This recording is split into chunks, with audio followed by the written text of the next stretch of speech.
J'espère que vous avez aimé la première partie de ce pas à pas d'une théière en cuivre. J'espère que vous n'avez pas eu trop de difficultés à le faire. Il semblerait que non, j'ai pas eu de questions. Donc, j'imagine que ça va bien. Peut-être que vous n'avez pas terminé non plus. Quoi qu'il en soit, si vous avez des questions, gênez-vous pas. Alors, aujourd'hui, on va faire la deuxième partie de ce pas à pas. Alors, nous étions rendus à la troisième couche. Alors, pour cette couche, on utilise le 941, ombre claire. À partir de la troisième couche, la pression qu'on met sur notre crayon, ça devient une pression que je qualifie de moyenne. Il faut maintenir cette pression-là tout le long de la couche, mais aussi des couches suivantes. C'est la partie la plus difficile là, lorsqu'on veut faire cette technique-là, c'est de maintenir la même pression d'une couche à l'autre, à partir de la troisième.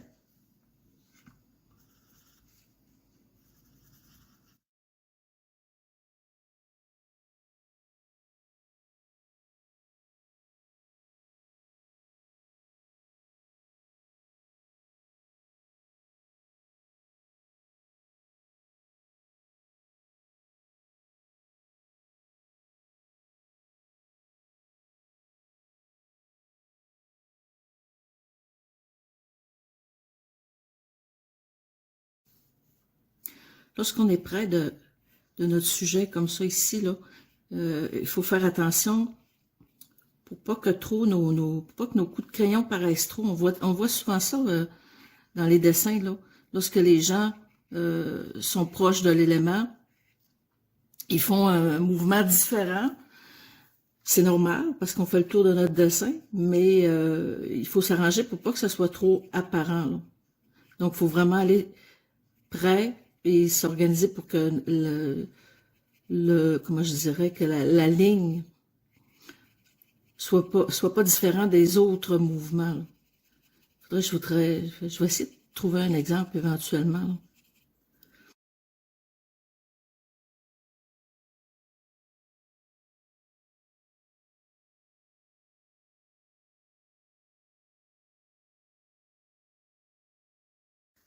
Je poursuis avec le 936 gris ardoise pour la partie. Donc, pour faire une bonne transition, là, je passe toujours un petit peu par-dessus, là. Ben, toujours, ça dépend du dessin, là, mais pour celui-ci, je le fais. Toujours avec une pression moyenne. En fait, là, la troisième couche, là, en pression moyenne, ce que ça fait, c'est qu'on commence à comprimer le grain du papier. Et c'est comme ça qu'à la longue, on va faire le mélange de nos couleurs. C'est que les pigments, avec la pression, avec le grain du papier qui s'aplatit, les pigments vont se mélanger et on va avoir un mélange de couleurs qui va s'opérer à ce moment-là.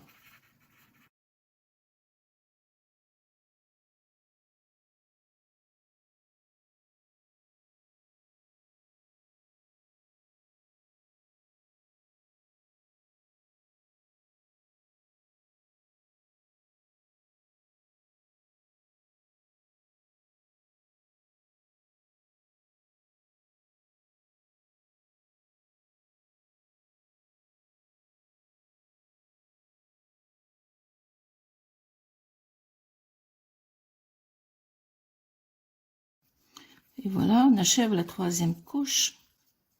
Ce qui est important de savoir ici, c'est que tous les autres couches, je le répète, seront de la même pression. Maintenant, bon, ben, si votre pression à vous est plus forte que la mienne, ben, sachez que vous aurez probablement de la difficulté à mettre autant de couches que moi. Le contraire est aussi vrai, si votre pression est moins forte que la mienne, eh bien, vous allez être capable de rajouter plus de couches que moi. Donc, il y a votre papier qui rentre en ligne de compte aussi. Si vous avez un papier à grains, ben, la différence est là aussi, c'est-à-dire que vous allez pouvoir mettre plus de couches que moi.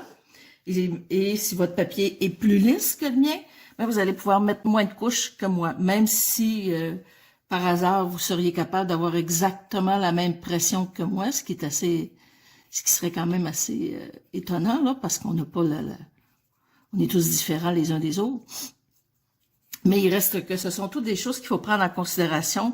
Le papier, le crayon, la marque de crayon, le type de crayon, crayon grand, crayon sec. Si vous avez des polychromos, ben ça donnera pas le même résultat, même si vous êtes sur un papier lisse. Avec un papier à grains, mais c'est pas la même chose. Les mélanges ne s'opèrent pas tout à fait pareil. Donc, étonnez-vous pas, là, puis découragez-vous pas si c'est un petit peu différent de moi, ce qui est normal aussi. Même si vous aviez le même papier, les mêmes crayons, exactement la même chose que moi, ça sera pas pareil parce que ben on est tous des personnes différentes, on a des façons de faire qui sont différentes, donc ça serait impossible que ce soit à l'identique. Pour la quatrième couche, le 1033 orange minéral, toujours avec une pression moyenne, on essaie de maintenir la même pression qu'on a fait pour la troisième couche. C'est pas facile, mais ça vient avec la pratique.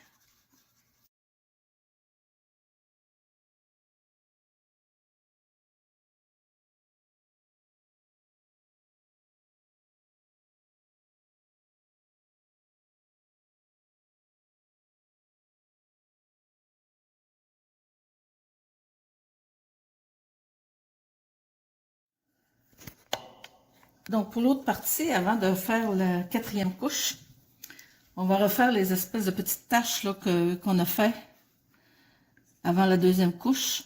Cette fois-ci, on l'a fait toujours avec le 1033, qui est le orange minéral. C'est très, très léger. On ne fait pas de pression.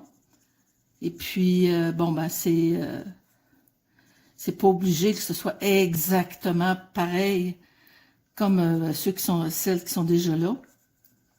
Ça change, ça dérange pas grand-chose. C'est simplement parce que ça fait un peu trop rouge.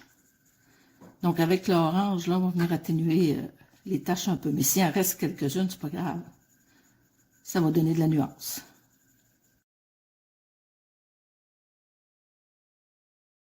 Alors, pour la partie bleue, la quatrième couche va se faire avec le 1088, le turquoise.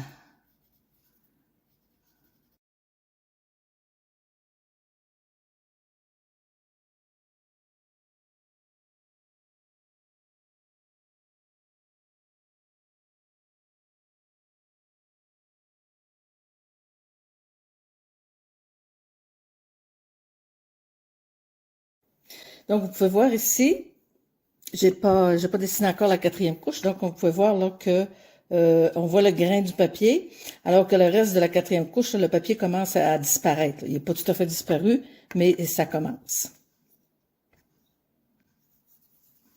Donc, je vais faire terminer cette petite partie.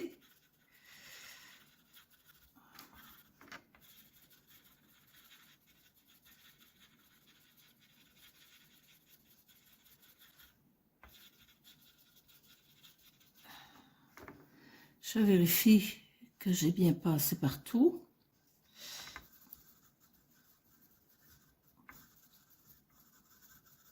Parfois, ça arrive qu'on n'a pas eu tout à fait la bonne pression. Donc, il faut refaire un petit passage. Ça me semble correct. Donc, la quatrième couche est terminée. Bon, je vais retravailler un petit peu les ronds ici, parce que si j'attends trop, ça va être difficile, parce qu'il va y avoir trop de couches. Mon papier va être saturé, je ne pourrai plus rien faire. Donc, on va essayer de faire quelque chose avec ça. Je ne peux pas dire que je l'ai très bien réussi, mais bon, on va essayer de faire de quoi avec ça. Pour ça, j'ai pris le crayon 1099 Expresso, parce que c'est quand même assez foncé. Donc, si vous regardez sur la photo, là, on voit que c'est quand même quelque chose de creux. Là, donc, il va falloir travailler les bordures pour essayer de donner cette impression.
Bon, ici, c'est pas la meilleure réussite.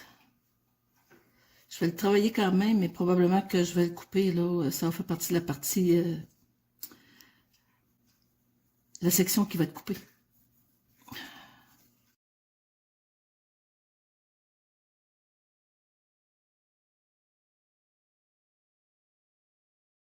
Bon, c'est pas extraordinaire, mais je suis capable de vivre avec. Maintenant, je vais refaire un petit peu aussi, je vais repasser sur l'ombre. Pour la 5e couche, pour la section ici, la section plus foncée, on utilise le 944 Terracotta.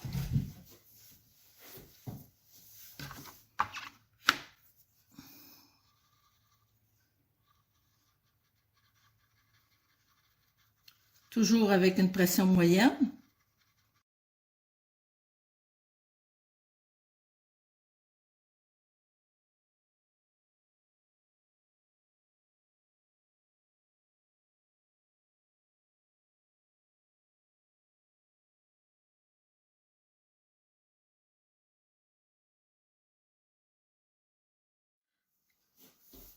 Avant de continuer la partie bleue, je vais travailler un peu la partie plus foncée. Je préfère, là, parce qu'ici, là, les ronds, ça manque de volume un petit peu. Je préfère le travailler immédiatement. Alors, je poursuis avec le 1082 chocolat. Je me rendrai pas directement sur la ligne. Il s'agit de vérifier, là, regardez bien la photo. On voit là que le foncé ne se rend pas exactement là, tout à fait. C'est à partir de là qu'on va être capable de donner un peu plus de volume ici. Et toujours avec une pression moyenne.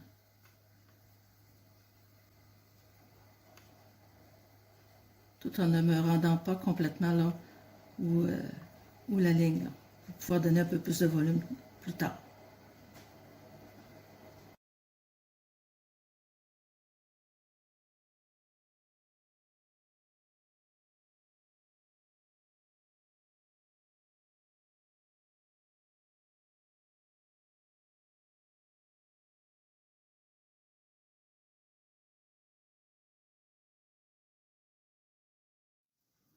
Je fais une autre couche avec le même crayon, le 1082.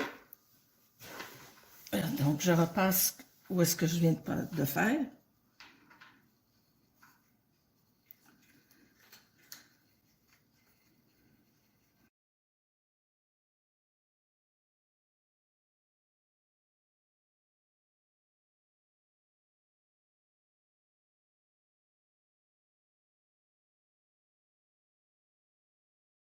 Et je termine avec...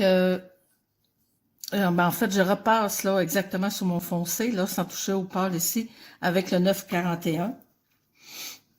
Logiquement, ce serait ma dernière couche là, pour cette partie-là.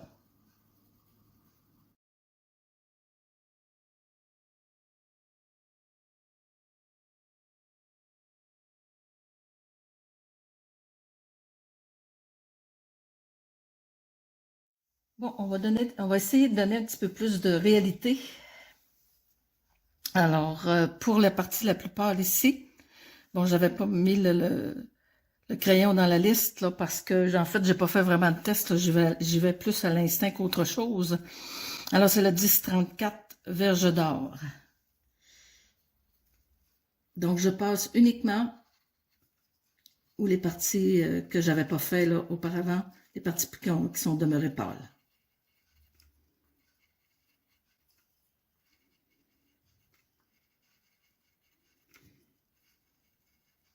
Là, il ne faut pas passer ou sur la ligne. Mais si on y touche un peu, c'est pas grave. Là, de toute façon, on va probablement alors repasser par-dessus avec un crayon plus foncé.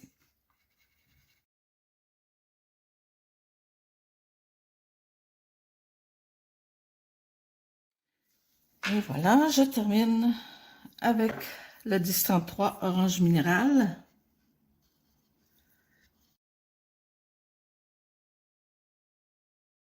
Je reviens sur mes lignes avec 10,99 Expresso.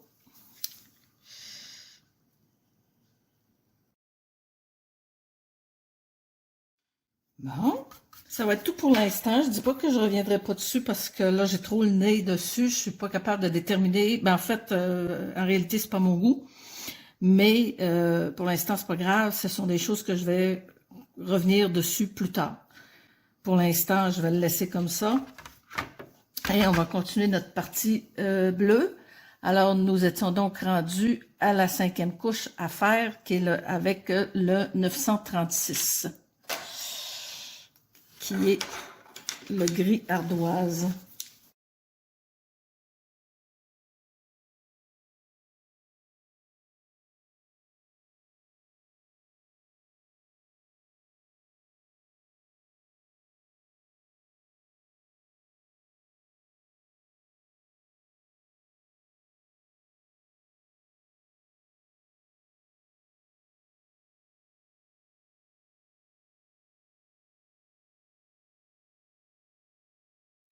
Alors, on poursuit avec le 941 pour faire nos petits endroits tachetés.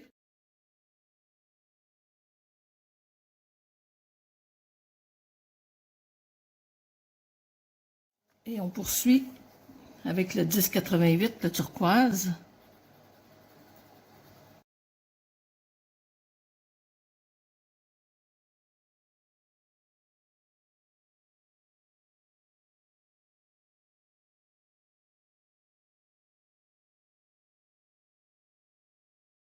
J'avais prévu faire une autre couche avec le 1088, mais comme j'ai eu la main plus lourde que le normal, je ne pourrais pas en faire une autre parce que mon papier est saturé. Alors voilà, la cuisinière, en principe, est terminée. À vrai dire, elle n'est pas vraiment tout à fait terminée. Disons que la couleur est terminée, on ne peut pas en mettre d'autres, mais il va sûrement y avoir des petits ajustements à y faire. Pour l'instant, je mets ça de côté. Ça va faire partie de la finition du dessin, là, plus vers la fin. Mais pour l'instant, c'est terminé. Moi, dans mon cas, je suis incapable de rajouter de la couleur parce que mon papier est saturé. Maintenant, je le répète, dans votre cas, ça peut être différent. Si votre pression a été pas aussi forte que la mienne, c'est possible que vous soyez encore capable de mettre de la couleur, surtout si vous avez un papier à grains. Ou si vous avez la main plus lourde, votre pression était plus forte que la mienne, ben vous avez probablement arrêté avant moi de mettre de la couleur. Donc, on va être bon pour la prochaine vidéo de commencer la théière, le cuivre. Moi, je vais faire mes tests de couleurs cette semaine. Je vous conseille, si vous êtes rendu là aussi, de commencer à atténuer un petit peu votre croquis là, avec une gomme mie-de-pain, pour pas que la couleur paraisse, parce que là, on tombe dans des couleurs plus pâles. Donc, si vous avez des questions, n'hésitez pas. Vous pouvez me les poser en commentaire sous cette vidéo. Vous pouvez aussi également utiliser le groupe Facebook que j'ai créé là, via ma page d'artiste. Vous pouvez aussi directement sur ma page d'artiste, il n'y a pas de problème. Je remets les liens dans la description de cette vidéo. Donc, ne vous gênez pas si vous avez des questions, des commentaires. Ça me fait toujours plaisir de vous répondre. Alors, on se dit à la semaine prochaine, j'espère. Bye bye!